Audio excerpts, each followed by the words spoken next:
Last year in summer, I traveled through about 7 countries in Europe. And part of the reason for that travel was just to observe at first sight what was happening with the gospel in Europe.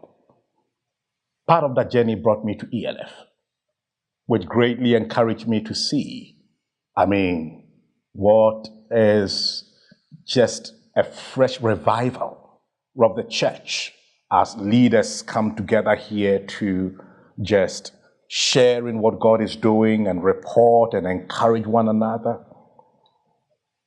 But as I traveled across Europe,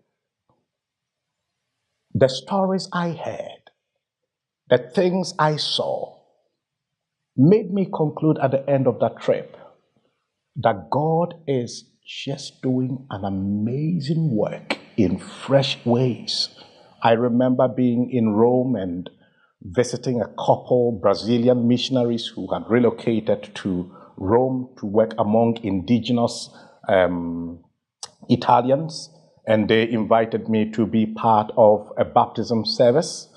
And they were talking about how difficult it is to reach indigenous Italians. And by this lakeside for this baptismal service, I was just amazed to see over 200 indigenous Italians just coming and worshiping the Lord together and all that kind of thing. I came to the end of that trip with this conviction that in the difficult secular context of Europe, which has been such a huge dark spot and a challenge to the church, the Lord has built up and is building up new courage in his church.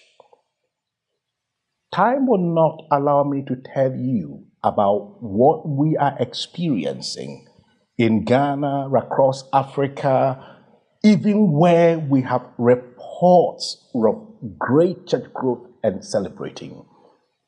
The erosion of secularization is everywhere. I believe that God has prepared, is preparing the church in Europe to bring a new, fresh encouragement to the global church in the midst of difficult secular global culture today, to say, don't give up. We have seen God work in this context. We have seen the power of the gospel still in this context, and God has answers for what is happening. And so, in a certain new sense, may be very different from what it used to be some time back. God is going to send a new generation of missionaries from Europe to bring great encouragement to the world that is becoming increasingly secular.